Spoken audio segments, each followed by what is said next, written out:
Hey, folks, and welcome to this episode of the Josh Johnson Leadership Podcast, where I sit down today with a real life coach to find out the answers to questions like, what is a life coach? Why might I want to get one? Where do I find one? And how do I know if it's working?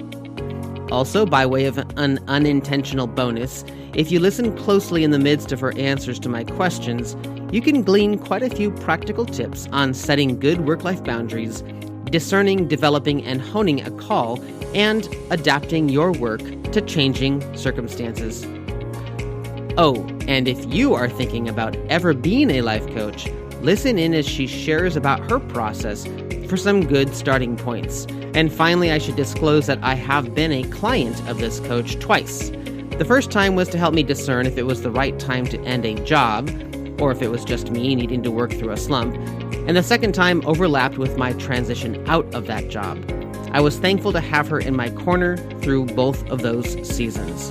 Okay, it's time to push play. I wonder if you could introduce yourself to our listeners by sharing with us your name, what you do, and how long you've been doing it. Okay. Well, thank you, Josh, for the opportunity. My name is Robin Fuller. I am the founder and owner of Bloom Coaching. I am a professional certified coach, and I've been doing this for almost 5 years. Yeah. And before that, just because that's a fun part of your story, what did you do before that? I was the executive director of 3 different pregnancy centers over the course of more than 23 years. At the same time? No. Okay. Kind of, okay. No, 3 different ones, one in Sacramento, California, one in Southern Oregon, and then my third also in Southern Oregon. Yeah. I know a little bit about you, and I know you got a lot of energy, so I was just like, I wouldn't put it past her to try. But the Lord in his made sure you did one at a time there. That's good. Yes. So life coaching, can you just in a nutshell, what is life coaching, and especially how does life coaching differentiate from other kind of help that folks might seek out, like mentoring, counseling, pastoral support, teacher? So what is life coaching, and how does it contrast or compare with those different kinds of helps people can receive? Well, one of the best ways to describe it is if you were looking at a bicycle. Maybe someone needs to learn how to ride that bicycle. They need to overcome fears of riding a bike. So they would go to a counselor, and the counselor would say, okay, let's help you get on that bicycle. Let's help you move the pedals. Let's help you figure that out. And then a mentor would say, let me show you how I ride the bicycle. Maybe a consultant would say, let me show you how to ride the bicycle better. But a life coach sits beside you and says, where do you want to go? And let me help you get there. So a life coach really asks a lot of questions to draw out of you what sometimes you already know. You inherently know what you need to do. You're just not doing it. So a coach, there's an element of accountability for moving forward movement. You want to be a better mom. You want to be a better leader. So it's that forward growth pattern. So it's almost like that coach on the sidelines who is cheering you on, but asking you the right questions, sometimes a little painful progress of growth. And that's what a life coach does. So what got you into coaching? Well, as a nonprofit ministry leader, I was exhausted. I hit a pretty severe burnout and I was ready to quit. And it was a fellow pregnancy center director who said, no, Robin, you need to talk to Don. And I didn't know who Don was. Turns out Don was a professional coach, and he saved my career and in many ways saved me. And when Don was taken out with an illness so he could no longer serve, I heard the voice of God say, you could step in. So I knew when I was going to leave the nonprofit world that coaching was my next step. So how long were you being coached? Like, tell us a bit about, because something about coaching, I mean, you heard God invite you in, so there's that kind of calling, but there must have been something about it that you'd been coached for a while, and something about it was kind of drawing you. But yeah, so what was your coaching, little bit of your coaching story prior to becoming a coach? Well, I was operating out of a lot of my own strength. I didn't have a really good plan for self-care. In ministry, anyone who is in ministry knows that you can kind of work yourself to death. And if you don't have the proper boundaries in place, then you're not working in the best way that you could. So when I approached my board and asked if they would pay for the coaching, the board chair at the time saw such a difference in me as I started coaching and going through that process that he personally made a donation every month to pay for my coaching. So it caused me to be a stronger leader. It takes some humility to have a coach because you have to be willing to admit maybe some of your faults or where you do need that growth. But if someone is willing to go through that process, it can just be real transformative. And that's what it was for me.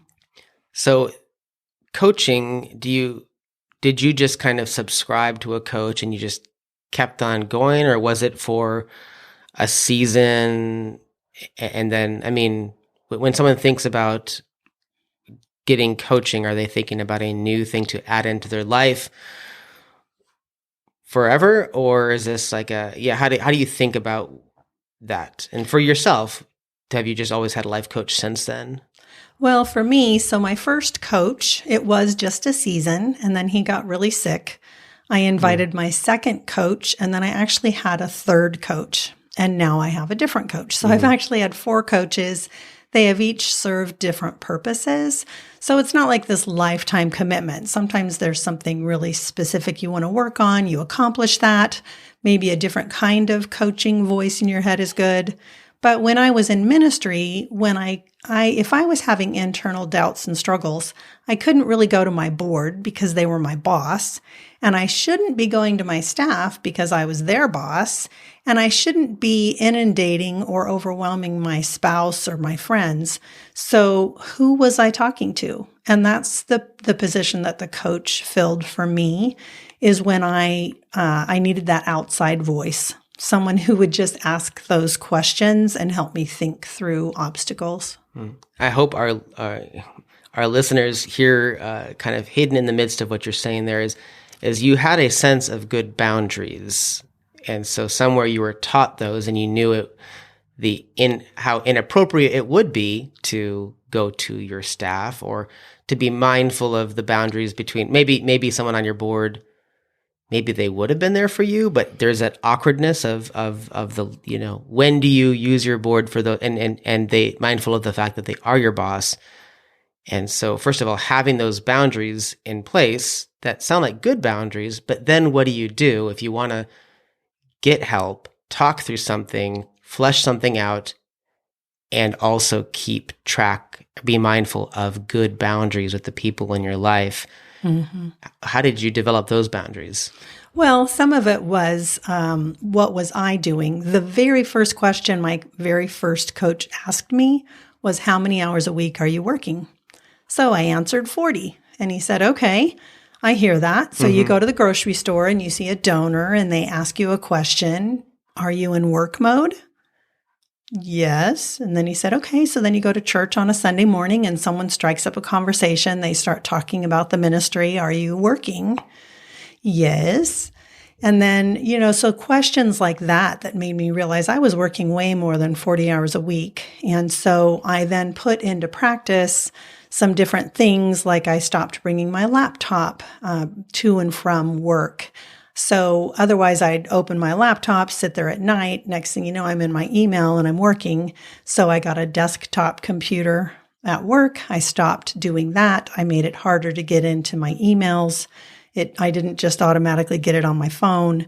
So I put some protections in place that would keep me from going into that work mode. That's great. I mean, there's super practical things there too, of just being mindful of those boundaries in your life. With my board, I let them know I was going to be leaving. I just didn't know when. So we focused on a succession plan, really talked about, okay, how can we strengthen the organizational structure? We need to look at staffing. We need to look at a strategic plan. We need to make sure the training program is good. We need to make sure the policies and procedures are sound. So we really went through all those processes. And so to help ministry leaders finish well, doesn't mean like 3 months worth of coaching and you're going to finish well. It means if you're interested in finishing well, let's have a conversation, maybe the day you start. And even if you're going to be there for 10 years, let's try and do this right from the beginning so you really can finish well. I ended up having a really good succession, a really good handoff. The organization is doing well, and that did not come without planning. Yeah.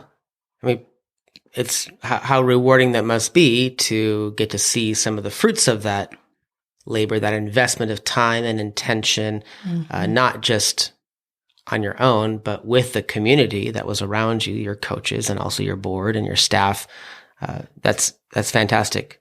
So the folks who come to you for coaching, since you've kind of branded yourself with that, do they tend to be folks who are in ministry, who are looking to finish well? Is that, or is each situation so unique? I'm curious if there's some similarities amongst folks who are coming for coaching, things that they're looking for, questions that they're asking, or if each story is just so unique, it maybe is hard to draw those similarities. Well, there are many different stories. I do offer some very specific services for succession planning. I offer and lead succession planning mastermind groups. So I'm currently forming group number 6. Not all groups have continued past their 6-month date. So I do have very specific services that I offer. I have those succession planning groups, and then I have private coaching as well as group coaching. There are lots of different things that I do. I also have a consulting element to my coaching because of my 23 years in pregnancy center ministry. And I actually call it Pregnancy Center Land. It's kind of like Disneyland, but the rides can be terrifying and no fun. So when I say that, the leaders that I work with, mostly pregnancy center leaders, laugh and they understand, because they don't have the right people to talk with, or they're talking to the wrong ones. So some of them are really teeny tiny ministries. It's a brand new leader. They don't know what they're doing. Others are directors of a, $2 million huge pregnancy center in a, metropolis. And, but they still want to finish well. So that is part of my branding, and something that I talk about are all of the different things you would have to do to finish well. I do have one director who joined one of my succession planning mastermind groups because when she took over, she was handed a mess. And she said, I just got here and I'm not leaving for 10 years, but I want to know things that I can do now to make sure I don't hand off a mess to my successor.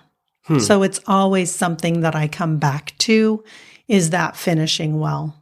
And seeing the relationship, I'm sure, between finishing well, whenever that is, and just being a healthy leader today, and seeing the connection between the work that you do today to be a healthy leader will have impact someday when you do choose to finish. But I mean, I guess when I hear you talking, I'm wondering, is each coaching session really focused on the someday? I mean, no. I imagine it's not, but if it's all about finishing well, and every coaching session you're talking about, okay, how are you planning for succession? Well, I'm sure some of your clients have, do you call them clients? Is that kind of the term? Yes. And again, some of your clients have things they're trying to figure out today to just get through this week and get to the next board meeting and manage that crisis with that staffer, or just deal with their own sense of whatever angst about life. Yes, and I will let you know that the beauty of coaching is we go wherever you need to go. So each one of them does complete a coaching agreement, which says, hey, how would I like my life to look different a year from now? What are the things going on? So I try to keep that really big picture in mind. So there are times, like every couple months, I'll be like, okay, I just want to bring us back to, this is what you wanted to accomplish. How are we doing in that? So I'll bring them back to that. But many of the calls are, oh my goodness, I had a blowout with one of my staff members. I have no idea what to do. My focus is on them. So what does God want you to learn from that experience? How can you grow from that? What might you do different, next time that happens? Because it will happen again if you're a leader. And I'm always telling my leaders, so in ministry, there's always the bleeding heart stories, right? Well, I need to hire that person because they really need a job. And, so next thing you know, they have someone on their staff who maybe is not the most healthy and really isn't the best fit for the organization. So I'm always telling my leaders, your job as the leader is to do what's best for the organization, not the person. You're the protector of that mission. And so if you were to step back, what does the organization need that would help that mission of that organization thrive? And sometimes that person in that role is really not what you need if you're going to thrive. So it means making those hard decisions sometimes. So if someone listening has thought about coaching, or maybe they've had an experience with coaching, but they're wondering if they're coming into a season of life where coaching would, should I get a coach or not? What are some questions that they might be asking themselves to kind of discern if that's actually what they need in this season of life or not? Well, one frustrating thing for me is everybody and their dog are now calling themselves a life coach. Are there dog coaches? There probably are. Certified. Yeah. But it's amazing in the world of coaching. So I'm a professional certified coach through the International Coaching Federation. It's a high honor. And when everyone just says, yeah, I can coach you. So I would say if you're interested in coaching, do your research.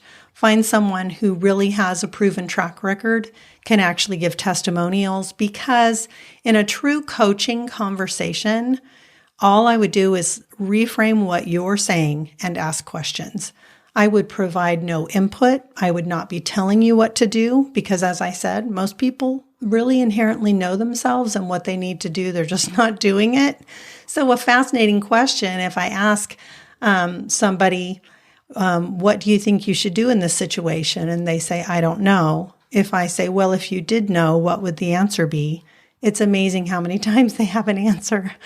So if someone was considering coaching, do your research and maybe some interviews to find out the right fit. I have had some clients that really weren't the right fit, and I have the freedom to say, no, this isn't a good fit, or they have the freedom to say that, and it doesn't hurt my feelings. So on that note, do you think they just needed a different coach, or are there seasons where coaching is not the kind of support that somebody actually needs? 100%. Sometimes somebody really needs a counselor.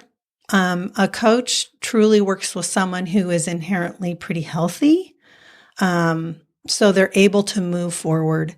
Sometimes that person, when they look at that bicycle, they're just frozen. They can't even get on the bicycle and ride. So I'm not going to be the person to sit next to them and say, yes, now let's move forward. Where do you want to go? They really can't go. They're stuck. So I know enough with a degree in social work to discern that sometimes in the first call. Also, if someone isn't walking with humility. So I have had a couple of clients, and no matter what I ask or what I say, they just always know the answer. They've already got it figured out. Well, they don't need a coach because they're not really willing to move forward and grow. How would I discern if I'm healthy? Well, sometimes it takes that outside, completely outside person. And the experience that I have, I can usually see it pretty quickly. And I have told a couple people, you need to go find a counselor. Even if someone is experiencing that deep burnout, if you're not dealing with a seasoned coach or someone who really knows spiritually how to navigate that kind of a burnout, they need to go to a counselor.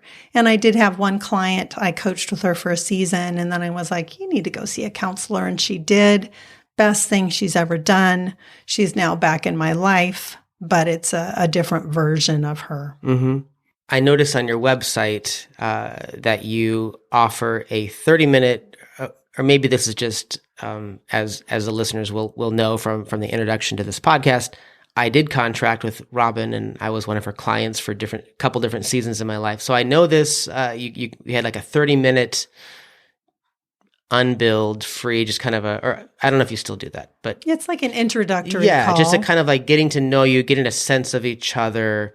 Is that a typical thing that coaches do? And that would be kind of an initial kind of diagnostic or of, hey, is this going to work or not? I mean, is that something that folks who are considering coaching, they can kind of expect, oh, I can have a conversation with somebody without kind of putting money down, investing financially in this relationship. Well, I'll let you know, nobody's going to change in one 30-minute call. Sure. It's not going to happen. As far as the initial, can you tell sometimes in that 30 minutes, like, okay, this is gonna be yes, let's keep doing this, or kind of on that, like, do I need coaching? Is that a place where I would find that out, or do I actually have to?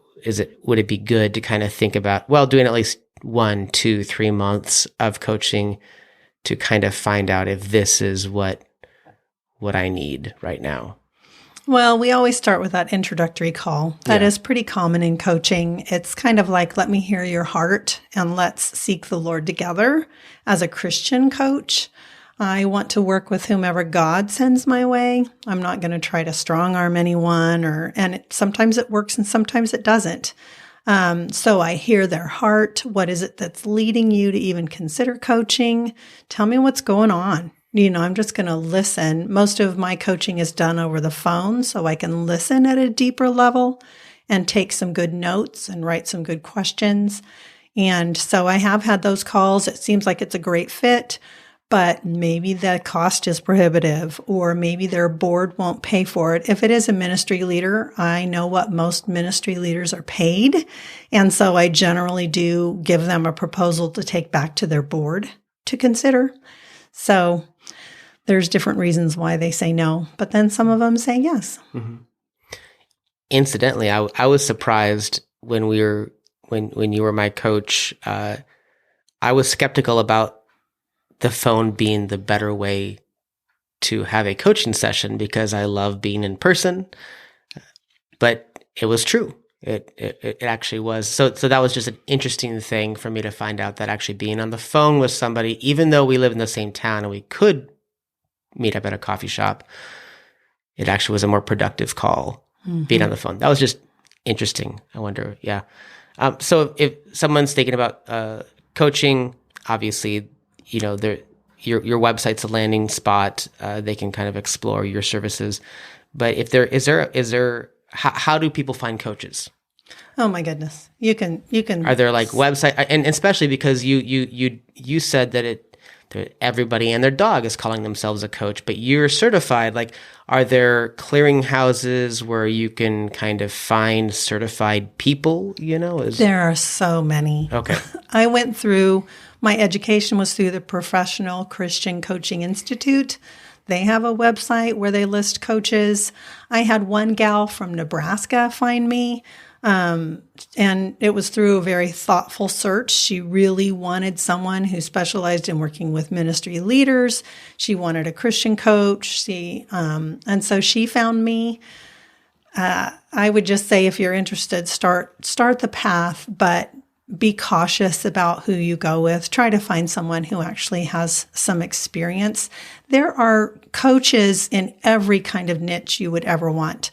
My primary niche is with ministry leaders. Most of them are pregnancy center directors, so it's a really specified niche. There are coaches for moms of 2-year-old autistic boys. I mean, it gets really, really specific. So here's my next question. How do I break a relationship with a coach? I don't know if you've had that experience, but if you discern it's not the right fit, and how much time should you give to figure out, is this you or is this me? Do you have any thoughts on that? If someone finds a coach, they start a coaching relationship, they didn't like the first 2 sessions, is that, should they cancel that right there? Do you give notice? When you're doing things all online or over the phone, you really could just drop someone but I don't know. What thoughts do you have on? Well, hopefully in the coaching, it's a relationship, and we're building trust with one another all the time. So my role as the coach is to hold your progress and see if we can move it forward. So it's the client who determines what their coaching agreement is, even for that particular call. What would you like to accomplish? If they start going off track, it's the coach's job to bring them back on track. And as a coach, it's my job to ask you regularly, how are we doing? How is this feeling for you? How is this working? I generally ask all of my clients now to start with a minimum of a 6-month agreement, because it takes that long to really see progress, to really build that relationship. And as our relationship progresses, if they're looking for a really kind of tough coach that's going to get in their face, well, it's going to take a while to earn that trust for me to be able to do that. And I recently told a couple of my clients, I'm like, you're either going to love me or you're not going to like me or not, or like me at all. So I had one client, our very first call, he said to me, I feel empty. And he said, oh my goodness, I've never vocalized that to anyone. Like, what is this crazy thing called coaching, right? And so then we just focused on that. I feel empty. What is that? Explain that to me. What does that look like? And by the end of the call, he had really identified some things within himself that maybe he hadn't really vocalized or realized were there. So he knew he needed to set out to have more self-care, and he needed to talk with his wife, and he needed to make some changes in his life. And when I told him, I said, you're either going to love me or you're not, he just really laughed. And he goes, I can see how this will be a beneficial relationship. Mm-hmm. So are there any stories from out there in the coaching world of, and I'm not trying to press the point too much, but I know for myself, it can be hard to, the whole, is it me? Is it you? In any relationship, but to figure out, hey, if I'm not getting what I need here, quote unquote, how do I know it's not because I just need to stick it out because there is growth on the other side of this summit, that I can't see it, but I can just sort of trust, versus, no, you can kind of, it's time to call it, and it's time to, in a respectful way, to kind of say, thank you so much. I've appreciated our time together. I think we're good. I mean, are there, so first of all, what does a bad coaching relationship look like? If there's any stories out there of that anecdotes that you might be able to share, or is it just the fact that you just never really quite know for sure, and you might need to just do 6 months to kind of feel out a coaching relationship? Well, a good coach can kind of sense if someone's not getting what they need, because every single call, at least with me, ends with, okay, what are you walking away with today? What was most beneficial on our call today? And if they can't vocalize anything beneficial that's going on, this isn't working. Yes, but I would kind of put you in the good coach category, right? Like, yeah. and you're talking about that we got to, be careful because there are coaches out there who aren't as qualified.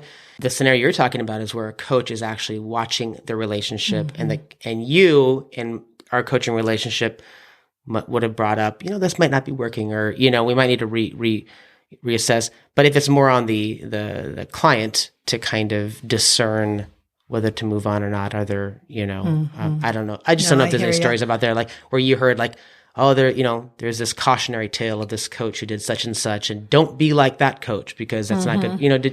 There's always the examples of the bad in every career, right? I mean, there's the good pastor, and then there's some that aren't. Yeah. So I would say if you're in a coaching relationship or you enter one and you don't feel like it's being beneficial, if they have said, hey, I'm asking for a 6-month commitment and it's 2 months in and you don't feel like it's worth it, they should have some kind of an out in there where you don't have to painfully go through another 4 months.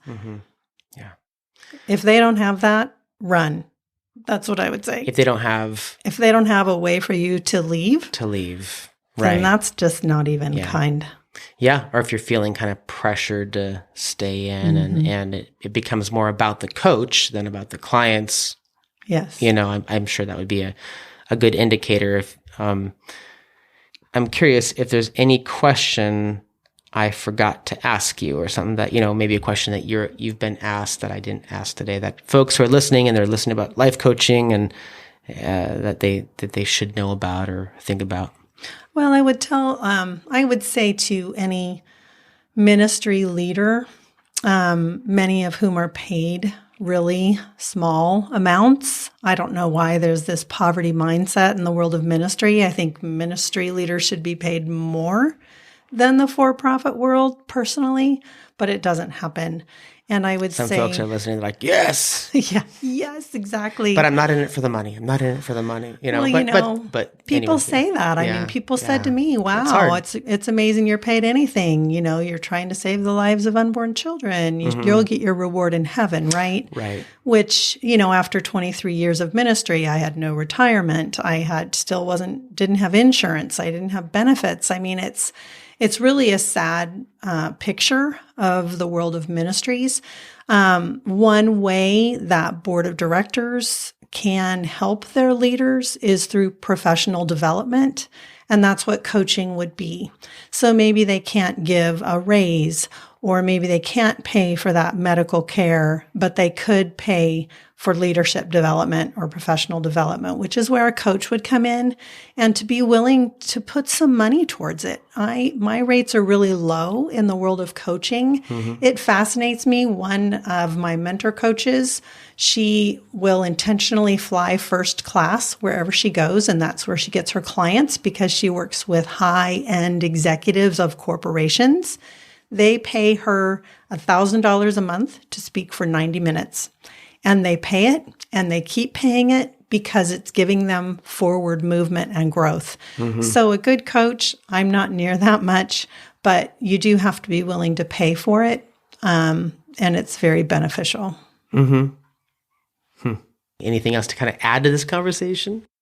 I would obviously say that the world of coaching is growing, and it's more in demand just because people can see that it's making a difference. I know even just my own expanse is growing, because as I serve people well, they tell more people, oh, you need to talk to Robin. You should connect with her. She can make a difference. And so I'm going to be doing more in the areas of group work, because I can serve more. I'm only one person. I can only do so much. But what is so beautiful about coaching is I can do a lot of my work through Zoom or over the phone. And so when people say, oh, you have to be in a room with someone to connect with them, I would say there's not truth in that, because I have formed incredibly beautiful relationships with many different people around this country. And now I'm starting to work with people outside of this country, so globally. And it's just a beautiful world of coaching. And if anyone were to consider looking into coaching, I mentioned Professional Christian Coaching Institute. That was the most professional training program I could find. And then it does take gaining a lot of hours and just doing the, experiencing coaching in lots of different ways to feel like you finally really have it as a coach. But it helped me, so now I can help others. Yeah. So it's October 2022. As you look at 2023, what's something personally and something professionally that you're looking forward to in the new year? Well, personally, I think my second son is going to get married. So 2 out of 3, that will be nice. So that's coming in 2023. And professionally, I am just getting ready to launch a global online community for pregnancy center leaders and their teams from all around the globe to connect and collaborate and grow together. I'm very much of unity mindset. I think if more of us would learn how to set aside differences and work together, we could probably end the issue of abortion. So sometimes when somebody can't just Google an answer, I'm hoping to provide a place where they can come and find the answers they need, or even if they just need a bit of prayer and support, let's find a way to uplift one another. That sounds good. Well, thank you for joining me, and look forward to seeing what God does next in your ministry. And Thank you, Josh. I really appreciate it. Yeah, and look forward to seeing, too, also how your story and your testimony and your thoughts and all this investment of time and money and how God might use that in the leadership life of someone who's listening. Thank you.